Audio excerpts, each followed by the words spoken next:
Hello hi నమస్తే నేను మీ Venkatakrishna welcome back to our channel. ఈరోజు మన స్టూడియోకి life coach and law of attraction specialist మన హరీష్ గారు వచ్చారు. వారిని అడిగి మరిన్ని ఇన్ఫర్మేషన్ తెలుసుకుందాం. నమస్తే sir. Hello. Law of attraction ద్వారా జాబు డబ్బులు సంపాదిస్తున్నారు, కానీ చాలామంది పెళ్లి కాక ఇబ్బంది పడుతున్నారు సార్. మరి మన లా ఆఫ్ అట్రాక్షన్ ద్వారా పెళ్లి కూడా అవుతుందంటారా సార్? అది దానికి సంబంధించిన ఎలాంటి అప్రమేషన్ చేయాలని చెప్పేసి అంటారు? సో లా ఆఫ్ అట్రాక్షన్లో ఉండే టెక్నిక్స్ మనకి చదువుకు ఉపయోగపడతాయి. నేను చదువులో మార్క్స్ రావట్లేదు, ఎలా ఫోకస్ చేయాలి, ఉద్యోగం రావట్లేదు, బిజినెస్ పెరగట్లేదు, పెళ్ళి కావట్లేదు, నాకు హెల్త్ బాగుండట్లేదు, పెయిన్స్ ఉన్నాయి, లేకపోతే పలానా జబ్బు తగ్గట్లేదు, లేకపోతే క్యాన్సర్ లాంటి పెద్ద జబ్బు ఉంది తగ్గట్లేదు. ఈ మైండ్ సెట్ని ఎలా పెట్టుకుంటే ఈ ప్రాబ్లం సాల్వ్ అవుతుంది అంతా మన మైండ్ సెట్లోనే ఉందండి. మీరు ఏం నమ్ముతున్నారో అదే జరుగుతుంటుంది. మీకుండే feelings, beliefs, thoughts and actions. మీకుండే ఫీలింగ్స్ బట్టి సపోజ్ మీరు ఒక మ్యారేజ్కి వెళ్ళారు, ఆ మ్యారేజ్లో మీరు ఎక్కడికి వెళ్ళినా ఎవరు పలకట్లేదు, మీకు తెలిసిన వాళ్ళు లేరు, లేదా తెలిసిన పెళ్ళి మీకు చుట్టాలదైనా కూడా అందరూ బిల్డప్ ఇస్తున్నారు, ఎవరు పలకట్లేదు. ఇప్పుడు మీరు ఆ మ్యారేజ్లో ఉంటారా, వెళ్ళిపోతారా అక్కడి నుంచి? ఆబ్వియస్లీ ఎలా ఉంటాం సార్, వెళ్ళిపోతాం. సో మీరు ఎందుకు వెళ్ళిపోయారు అక్కడి నుంచి? కొంచెం నామూషిగా సేమ్ ఫీలింగ్ అవుతాం. అవును, ఫీలింగ్ బాగాలేదు. అవును. అదే మీరు అదే మ్యారేజ్లో అందరూ పలుకుతున్నారు, అందరూ ఎంజాయ్ చేస్తున్నారు, డాన్స్ చేస్తున్నారు, మీరు ఉంటారా? ఫీలింగ్ బాగుంటుంది అక్కడ. మనం ఏ పని చేసినా ఫీలింగ్ ఏ ఆర్ బి ఉంటుంది, పాజిటివ్ ఆర్ నెగిటివ్. ఈ ఫీలింగే మనం డిసైడ్ చేస్తుంది. ఒక మనిషి ఎదిగానన్నా ఎదగలేదన్నా ఆ ఫీలింగ్ వల్లే ఉంటాడు. మీరు డిసైడ్ చేస్తాం, పొద్దున్నే నిద్ర లేవాలని అలారం పెట్టుకుంటాము, కాకపోతే ఆ టైంకి మనం ఎందుకు లేస్తాము ఎందుకు లేవము అనేది ఫీలింగ్. నాకు లేవాలని లేదు ఒక ఫీలింగ్, లేస్తే నేను మంచిగా ఆరోగ్యంగా ఉంటాను ఇది ఒక ఫీలింగ్. నాకు నిద్ర సరిపోలేదు, బాడీ పెయిన్స్ ఉన్నాయి, నేను లేవను అని బాడీ చెప్తుంది, మైండ్ చెప్తుంది. ఈ ఫీలింగ్ని మారాలంటే ఏం చేయాలి? మనం పాజిటివ్గా థింక్ చేయాలి. కాదు, నేను ఫస్ట్ నుంచి మొత్తం లా ఆఫ్ అట్రాక్షన్ టోటలీ బేస్డ్ అయింది రిపిటేషన్ మీద. టోటల్లీ ఫస్ట్ నుంచి లాస్ట్ వరకు రిపిటేషన్. మీరు రాత్రి నుంచి మీరు ఇంకో ఎగ్జాంపుల్ చెప్తాం. మీకు రేపు యాన్యువల్ డే ఉంది స్కూల్లో. యాన్యువల్ డేకి మీరు పార్టిసిపేట్ చేస్తున్నారు, సమ్ డ్రామానో డ్యాన్స్ సంథింగ్ ఉంది. రేపు సాయంత్రం 6ంటికి యాన్యువల్ డే. మీరు ఈరోజు రాత్రి నిద్రపోయే ముందు మీకు నిద్ర పడుతుందా అసలు? అంటే ఆ ఎక్సైట్మెంట్ మీరు ఎట్లా ఉంటుంది, ఒక పర్ఫెక్ట్ జోన్లో ఉంటారు. ఏంటి, రేపు పొద్దున్న నేను ఈ డ్రెస్ వేసుకోవాలి, వాళ్ళని కలవాలి, మళ్ళీ ప్రాక్టీస్ చేయాలి, అక్కడ టైంకి వెళ్ళాలి, వెళ్ళిన తర్వాత వాళ్ళందరినీ నేను ఒక చోటకి తీసుకురావాలి, అందరికి ఫోన్లు చేయాలి. మీ ఇమాజినేషన్ ఎంత నడుస్తుందంటే ఇంకా మీరు ఎప్పుడెప్పుడు వెళ్దామా అన్నట్టు ఉంటారు. మీకు నిద్ర పట్టదు. పొద్దున్నే లేస్తారు. ఎందుకంటే రాత్రి 11 దగ్గర నుంచి పొద్దున్న లేసేంత వరకు మీ ఇమాజినేషన్, మీ రిపిటేషన్ నడుస్తూ ఉంటుంది. కంటిన్యూస్ ఇమాజినేషన్ నడుస్తుంది. రేపు సపోజ్ ఒక పెళ్ళి ఉంది మీ ఇంట్లో, పెళ్ళి ఎప్పుడు 8 o'clock పొద్దున్న పూజారి వస్తా అన్నాడు, పూజ చేస్తా అన్నాడు. ఇక రాత్రి 11 దగ్గర నుంచి పొద్దున్న వరకు నిద్రపట్టదు. ఇమాజినేషన్ నడుస్తూ ఉంటుంది. ఎంత ఎక్సైట్మెంట్ ఫీల్ అవుతారు. ఈ ఇమాజినేషన్, ఎక్సైట్మెంట్, రిపిటేషన్ లేనప్పుడు లైఫ్ డల్గా ఉంటుంది. సో ప్రతిరోజు మీరు ఒక రోజుని అంత ఇమాజినేషన్ చేసి, అంత ఎక్సైట్మెంట్ ఫీల్ అయ్యి, అంత రిపిటేషన్ చేయగలిగితే మార్నింగ్ మీరు వద్దన్నా కూడా నైట్ మీకు మనకి బయలాజికల్ అలారం అనేది ఒకటి ఉంటుంది. మీరు ఎప్పుడైతే ఎక్సైట్మెంట్ ఫీల్ అవుతారో 5 o'clock లేవాలనుకుంటారు, కానీ 4:30కి అలారం మోగిపోతుంది మైండ్లో. అసలు అలారం పెట్టకపోయినా ఆటోమేటిక్గా మెలుగు థాట్ వస్తుంది. ఎందుకు వస్తుంది? మామూలుగా నీ 5 o'clock అలారం మోగినా నువ్వు లేవనోడి 4:30కి అట్లా కళ్ళు తెరుచుకుంటాయి. అవును, టైం చూస్తే 4:30 అవుతుంది, 3:30, 2:30, 1:30 అవుతుంది, 4:30 అవుతుంది. అంటే 5 o'clock అని దానికి తెలుసు. మన బయోలాజికల్ అలారం ఒకటి ఉంటుంది. ఈ అలారం ఎలా పనిచేస్తుంది అంటే ఎక్సైట్మెంట్ని బట్టి పనిచేస్తుంది. ఓకే, మా అబ్బాయి ఉంటాడు, స్కూల్కి వెళ్ళాలి, రోజు 6కి లేవమన్నా లేవడు. ఎందుకంటే ఆల్రెడీ డల్ చేసేసాడు దాన్ని. నేను స్కూల్కి వెళ్ళను, ఇష్టం లేదు అనుకుంటాడు. కానీ సండే రోజు స్కూల్ లేదని తెలుసు, 6 o'clock అంటే బిఫోరే లేసి కూర్చుండే. ఎందుకంటే ఆ రోజు ఎక్సైట్మెంట్ ఉంది. ప్రతి ఇంట్లో పిల్లలు జరిగే పని ఆ రోజు ఎక్సైట్మెంట్ ఉంది. నేను పొద్దున్న 6కి లేసి నేను టీవీ పెట్టుకుంటే 8 వరకు ఎంజాయ్ చేయొచ్చు. ఆ ఎంజాయ్మెంట్ మూడ్ ఎప్పుడైతే ఉంటుందో నీకు ఎక్సైట్మెంట్ ఉంది. సో మీరు ఎప్పుడైతే మీ మైండ్ సెట్ని రిపిటేషన్ ద్వారా, ఇమాజినేషన్ ద్వారా సెట్ చేస్తారో లైఫ్లో అనుకున్నది జరుగుతుంది. మన అలారం ఎలాగైతే పనిచేస్తుందో, ఈ అలారం ఎలా పనిచేస్తుంది మైండ్లోంచి? మన మైండ్లోనే సెట్ అయింది. అంటే మన మైండ్లో మనకు కావాల్సిన అన్ని ప్రాబ్లమ్స్కి సొల్యూషన్ ఉంది అనేది మీకు ఇక్కడే తెలుస్తుంది. నువ్వేం చెప్పలేదు, 4:30కి లేవాలని మీరు చెప్పలేదు, 5కి లేవాలి అనుకొని రిపీట్ చేసుకుంటున్నారు. అది నడుస్తుంది మైండ్లో, 4:30కి లేకింది.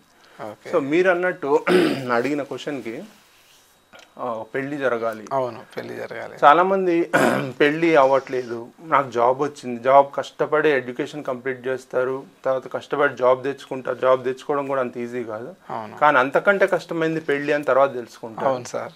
నెంబర్ ఆఫ్ మ్యాచెస్కి వెళ్తుంటారు, కానీ అవి సెట్ అవ్వవు. ఇక్కడ ప్రాబ్లం ఏంటంటే క్లారిటీ. మనం 5 స్టెప్ ప్రొసీజర్ చెప్పుకున్నాం. ఏంటిది? Clarity of desire, affirmation, visualisation, belief and then repetition. First step last స్టెప్లోనే ఫెయిల్ అవుతామని మనం. So first clarity of desire గురించి మాట్లాడదాం. నీకు ఏ అమ్మాయి కావాలి? మనం ఏమవుతుందంటే ప్రతి మ్యాచ్కి వెళ్తాడు, అమ్మాయి నచ్చలేదంటాడు, లేకపోతే ఆ అమ్మాయికి తను నచ్చడు, లేకపోతే సంథింగ్ సెట్ అవ్వలేదు అనుకుంటాడు. ఫస్ట్ థింగ్, అసలు నీకు ఎలాంటి అమ్మాయి కావాలి? Physically and mentally. నీకు మాట్లాడుతున్నప్పుడు నీకు ఎలాంటి ఫీలింగ్ కలుగుతుంది, చూసినప్పుడు నీకు ఎలాంటి ఫీలింగ్ కావాలి. సో నాకు ఎలాంటి అమ్మాయిలు చూసినప్పుడు నాకు ఇష్టం కలుగుతుంది, ఫీలింగ్ ఎలా ఉంది. సో నీ క్లారిటీ ఆఫ్ డిజైర్ ఎప్పుడైతే ఉందో, వెళ్ళంగానే అక్కడ ఎలాంటి సిచ్యుయేషన్ ఉన్నా నువ్వు ఫిక్స్ అయిపోతావు. నీ మైండ్ ఎప్పుడైతే ఫిక్స్ అవుద్దో, యూనివర్స్ కూడా అన్ని ఈవెంట్స్ ఫిక్స్ అయ్యేట్టుగా చేస్తుంది. సో లా ఆఫ్ అట్రాక్షన్లో once you are fixing on aim, యూనివర్స్లో జరిగే ప్రతి ఈవెంట్ కూడా దానంతట అదే మార్పులు చెందుతుంది. ఓకే. ఎలాగో నాకు చెప్తా. నేను ఒక బైక్ కొన్న బైక్ నాకు ఇష్టం లేదు, ఎందుకంటే మా పేరెంట్స్ కొన్నారు. అవును. సో ఇది నడుపుతున్న ప్రతిరోజు నాకు ఏ ఫీలింగ్ ఉంటుంది? ఎందుకు కొన్నాను బాబు అనిపిస్తుంది. ఒకరోజు నేను అసలు నాకు క్లారిటీ ఏంటి, నాకు నచ్చేది ఏంటనేది నాకు తెలిస్తేనే కదా, నాకు నచ్చుతుందో లేదో. నచ్చట్లేదని తెలుస్తుంది కానీ నచ్చింది ఏదో తెలియట్లేదు. కాబట్టి ఎవ్రీడే డల్గా ఉంది. ఒకరోజు ఎప్పుడో ఒక స్పోర్ట్స్ బైక్ చూసినప్పుడు, ఇది కదా అంటే number of types of bikes ఉంటాయి.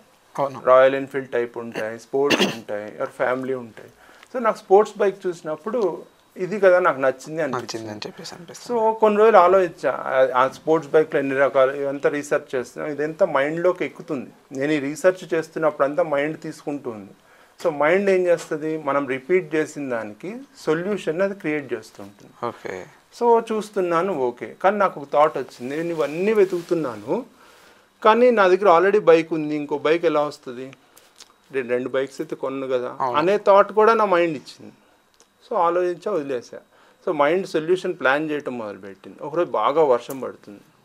వర్షం పడుతుంటే నా బైక్ వెళ్ళి స్కిడ్ అయ్యి బైక్ ఉండే హ్యాండిల్ వంగిపోయింది. వంగిపోయినప్పుడు నేను ఏం చేస్తా, బైక్ని సేల్ చేయాలి. సో ఏదో ఒకటి రిపేర్ చేయించి దాన్ని సేల్ అంటే ఇదంతా నేను మాన్యువల్గా చేయలేదు, ఇలా చేస్తే అది జరుగుతుందని చేయలేదు. అదంతా యూనివర్స్ చేసుకుంటూ పోయింది. నాకు ఇది కావాలని నేను చెప్పాను.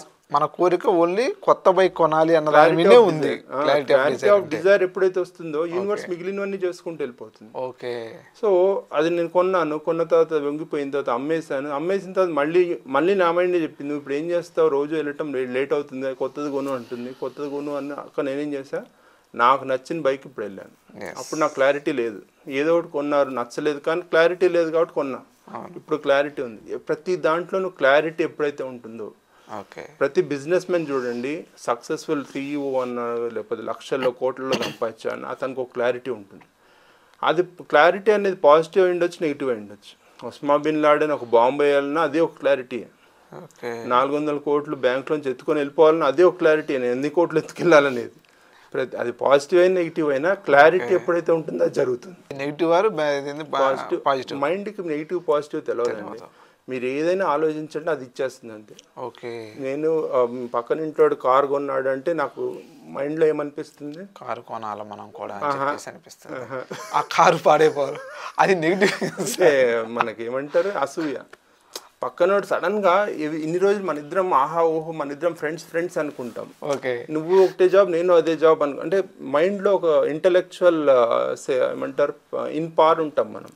బ్యాలెన్స్ ఉంటుంది. నువ్వు ఒకటే నేను ఒకటే అని బ్యాలెన్స్ ఉంటుంది. సడన్గా ఒక కారు అక్కడ కనిపిస్తే మనకు వద్దన్నా, నేను ఎంత మంచోడిని అనుకున్న అసూయ అనేది స్టార్ట్ అవుతుంది. వాడు ఎట్లా కొన్నాడు అసలు, నాకు చెప్పలేదు, నాకు చెప్పకుండా ఎట్లా కొన్నాడు, వాటి డబ్బులు శాలరీ వచ్చిందా, లేకపోతే ఇల్లు అమ్మాడా, ఏం చేశాడు, ఇది ఎన్ని రోజులు, దాదాపు ఒక 10-15 days డైజెస్ట్ అవ్వదు ఫస్ట్ థింగ్. సో డైజెస్ట్ అవ్వక మనలో ఉండే ఒక చెడు బయటకు వస్తుంది. ఏంటంటే ఒక రాయేద్దామను, లేకపోతే టైర్ పంచర్ అవ్వాలని అనిపిస్తుంది. నెక్స్ట్ డే చూడండి అది పంచర్ అయి ఉంటుంది. మీ మనసులో మళ్ళీ ఒక ఆనందం స్టార్ట్ అవుతుంటుంది, అనుకున్నది జరిగింది. ప్రతి ఒక్కరికి ఒక సాడిస్టిక్ మెంటాలిటీ ఉంది, బయటపడరు కానీ ప్రతి ఒక్కరు ఒక సాడిస్టిక్. అలాగే పాజిటివ్ అయినా నెగిటివ్ అయినా మీరు మైండ్లో క్లారిటీ ఆఫ్ డిజైర్ ఉందంటే అది ఖచ్చితంగా జరుగుతుంది. ఓకే. సో మీరు పెళ్లి జరగాలి అనుకున్నప్పుడు మీకు కావాల్సిన మీకు నచ్చిన అమ్మాయి ఎలా ఉండాలి, ఎలా ఉంటే నాకు నచ్చుతుంది, నల్లగా ఉండాలా, తెల్లగా ఉండాలి, లావు ఉండాలా, ప్రతి ఒక్కరికి ఒక టేస్ట్ అనేది ఉంటుంది. ఆ టేస్ట్ ఏంటి నీకు నువ్వు క్లారిటీ ఉండాలి, లేకపోతే నువ్వు రిజెక్ట్ చేస్తా పోతావు, లేకపోతే యూనివర్సే రిజెక్ట్ చేస్తుంది. ఒకటి నీ క్లారిటీ లేకపోతే నువ్వు రిజెక్ట్ చేస్తావు లేదా యూనివర్స్ రిజెక్ట్ చేస్తుంది. అర్థమవుతుందా? నాకు పెళ్లి సెట్ అవ్వట్లేదు అంటే ఎలా సెట్ అవ్వట్లేదు, ఎందుకు సెట్ అవ్వట్లేదు అని నువ్వు రిజెక్ట్ చేయట్లా, క్లారిటీ యూనివర్స్ రిజెక్ట్ చేస్తుంది. యూనివర్స్ వాళ్ళ దగ్గరికి వెళ్ళి ఆ అబ్బాయిని రిజెక్ట్ చేయాలని అమ్మాయికి చెప్తుంది, వాళ్ళ తల్లిదండ్రులు చెప్తుంది. ఎందుకంటే నీ క్లారిటీ లేదు కదా. కొందరు అంటుంటారు నేను జాబ్కి వెళ్ళా సార్, 10 రౌండ్స్కి వెళ్ళా సార్, 11th రౌండ్లో రిజెక్ట్ అయ్యానంటే నీ క్లారిటీ లేదు. నాకు ఇది క్లారిటీ. మీరు కావాలంటే ఒక గేమ్ ఆడి చూడండి. నేను మామూలు రెగ్యులర్ క్రికెట్ ఆడుతున్నా మొబైల్లో కానీ ఎక్కడ కానీ. ఈ ఎఫర్మేషన్స్ అసలు వర్క్ అవుతాయా లేదా, మైండ్ మీద ఎలాంటి ఎఫెక్ట్ అవుతుందని చూస్తుంటా. ఓకే. నేను ఎప్పుడైతే ర్యాండమ్గా ఆడతానో, ఒక బ్యాట్స్మెన్ అవుట్ అయ్యాడు, సరే వదిలి, రెండో వాడు అవుట్ అయ్యాడు, చూద్దాం చాలు, చూద్దాం, రావట్లేదు, ఈ లేదు కాదు చూద్దాం, ఈ వర్డ్స్ అన్ని లా ఆఫ్ అట్రాక్షన్ తెలియదు. లా ఆఫ్ అట్రాక్షన్ తెలిసింది ఒకటే, clarity of desire and repetition. ఆ రెండు స్ట్రాంగ్ గా ఉంటే మ్యారేజెస్ అయినా ఏదైనా ప్రపంచంలో నీకు ఐశ్వర్య కావాలని వచ్చేస్తుంది. ఓకే సార్, ఇప్పుడు మ్యారేజ్ అయింది. మ్యారేజ్ అయిన తర్వాత చాలా మంది గొడవ పడుతూ ఉంటారు. ఇప్పుడు చూసిన ఇంట్లో గొడవలే ఉంటాయి. కొంతమంది చూస్తే చాలా హ్యాపీగా లైఫ్ లీడ్ చేస్తుంటారు. మరి దానికి కారణం ఏంటంటారు? దీనికి కూడా క్లారిటీ ఆఫ్ డిజైర్ అని చెప్పొచ్చు. బట్ ది సెలెక్షన్ ఆఫ్ ఇది కూడా క్లారిటీ ఆఫ్ డిజైర్ అక్కడ లేకుండా కూడా నువ్వు ఎంటర్ అయిన తర్వాత, నువ్వు రిలేషన్షిప్లోకి ఎంటర్ అయిపోయిన తర్వాత ఆ ఇద్దరి మధ్య ఉండే అండర్స్టాండింగ్ లేకపోవటం, ఒకరి నుంచి ఒకరు పరస్పరమైన రెస్పెక్ట్ ఇచ్చుకోకపోవటం. నెంబర్ 3, నువ్వు అవతల వాళ్ళ నుంచి ఏం ఎక్స్పెక్ట్ చేస్తున్నావు. ఫస్ట్ థింగ్, కొందరు మీ భార్య ఒక కూర చేస్తే కూర బాగాలేదు అనేస్తారు. నీకు కూర బాగుండటం అంటే ఏంటో నీకు తెలియాలి. ఫస్ట్ ఉప్పు సరిగ్గా ఉండాలా, కారం ఎక్కువ ఉండాలా, తక్కువ, నాకు కారం తక్కువ ఉండాలి, కానీ అవతల వాళ్ళకి కారం ఎక్కువ ఉండాలి. మ్యాచ్ అవుద్దా? ఇలాంటి టైంలో మరి లా ఆఫ్ అట్రాక్షన్ ఎలా పనిచేస్తుందండి? ఇంక కోరుకోవటమే, క్లారిటీ ఆఫ్ డిజైర్ తెచ్చుకుని కోరుకోవటమే. ఆబ్వియస్లీ అది అవతల వాళ్ళకి తెలుస్తుంది. ఓకే. మీరు ఏమనుకుంటున్నారు, మీరు చూడండి, మీకు ఎగ్జాంపుల్ చెప్తా. మీరు ఏమనుకుంటున్నారు, మీ ఇద్దరు, ఇప్పటిదాకా మనము వస్తువుల గురించి మాట్లాడాం, ఇప్పుడు మనుషుల గురించి చెప్తా. మీరు మనసులో ఏమనుకుంటున్నారో నాకు తెలుస్తుందా? అది తెలియదు కదా సార్. తెలియదు. కానీ మీరు ఎవరో నాకు తెలియదు. నేను ఇప్పటిదాకా మీతో మీరు ఏదైనా గుంపులో వెళ్ళండి సార్, మ్యారేజ్ కానీ ఏదైనా ఈవెంట్కి వెళ్ళండి, చాలామంది మనుషులు చూస్తుంటారు. మీరు ఆ మనుషులు చూసినప్పుడు ఒక్కొక్కరి గురించి ఒక్కొక్క ఒపీనియన్ చేసుకుంటూ ఉంటారు. కానీ మీరు ఎవరి గురించి అయితే చెడు అనుకుంటారో వాళ్ళు మీతో మాట్లాడరు. మీరు అది అబ్జర్వ్ చేయండి. మాట్లాడు. మీరు ఎవరి గురించి అయితే వీరు బ్యాడ్, లేకపోతే మంచోడు కాదు, వీడు బ్యాడ్ హ్యాబిట్స్ ఉన్నాయని ఒక ఫీలింగ్ మీ మైండ్లో మాట్లాడకుండానే, ఎవరు చెప్పకుండానే మీరు ఒక ఫీలింగ్ క్రియేట్ చేసుకోండి. అవతల మీతో మాట్లాడరు. ఇతను మంచోడు అనుకోండి, ఒక చిన్న ఈవెంట్ జరిగి అతను నీతో మాట్లాడే ఈవెంట్ జరుగుతుంది. ఏదో ఒక సిచ్యువేషన్లో అతను మీతో వచ్చి మాట్లాడతారు. మీరు ఎక్స్పీరియన్స్ అయ్యే ఉంటారు. ఒకసారి మీరు గుర్తు తెచ్చుకోండి లేదా ట్రై చేయండి. సో నేను ఇందాక చెప్పిన ఎగ్జాంపుల్లో నేను ఆడుతూ ఉంటాను, ర్యాండమ్గా ఏదో ఒకటి అవుతుందిలే, ఎవరో అవుట్ అవుతున్నారులే అనుకుంటా. ఒక్కసారి నేను సెట్ చేస్తా, ఇతను ఖచ్చితంగా 50 కొట్టాలి, ఇది నా టార్గెట్. చిన్న గేమ్లోనే అదేలే, ఇతను ఖచ్చితంగా 50 కొట్టాలి అన్నప్పుడు నేను ఏం చేస్తుంటానంటే బ్యాడ్ బాల్స్ వదిలేస్తుంటా. మంచి బాల్స్ మాత్రమే ఆడతా. ఇది మంచిగా ఆడాలి, ఇది నేను 50 కొట్టాలి, మళ్ళీ ప్రతి బాల్కి రిపీట్ చేస్తుంటా, 50 కొట్టాలి, 50 కొట్టాలి. అది అవుతుంది. సో ఒక గేమ్లోనే అయినప్పుడు మీరు రియల్ లైఫ్లో ఎందుకు అవ్వదు? అంతే కదా. సో ప్రతి దాంట్లోనూ మీకు ఒక క్లారిటీ ఉండి మీరు దాన్ని రిపీట్ చేయగలిగితే, మీరు దానికి మైండ్ ఏం చేస్తుందంటే, మీరు ఒక క్లారిటీ ఆఫ్ డిజైర్ పెట్టుకొని ఇంత అమౌంట్ కావాలన్నప్పుడు దాన్ని రిపీట్ చేసిన మైండ్ అర్థం చేసుకుంటుంది, ఇతనికి ప్రయారిటీ ఇది. మీరు పొద్దున్నే లేవగానే టీవీ పెట్టాలా లేకపోతే ఒక బుక్ తీసుకొని చదవాలా అని మీరు ఒకసారి ఆలోచించండి. బుక్ తీసుకొని చదివితే ఒక కొత్త విషయం తెలుస్తుంది, టీవీ చూసుకుని ఒక ఎంటర్టైన్మెంట్ అవుతాం. ఏది ఆలోచించి లాస్ట్ టీవీ పెడతాం. కానీ బుక్లో మీకు కావాల్సింది ఏంటో ఒకసారి మీకు తెలిస్తే, రేపు నేను చెప్పాల్సిన విషయం ఇదే అని మీకు తెలిపి మైండ్కి మళ్ళీ దాన్ని రిమైండ్ చేస్తే టీవీ పెట్టదు. మైండ్కి రిమైండ్ చేయగలగాలి. So that is about. Thank you sir, చాలా మంచి విషయాన్ని మాతో పంచుకున్నారు. Thank you so much. మళ్ళీ కలుద్దాం. Yes sir, thank you.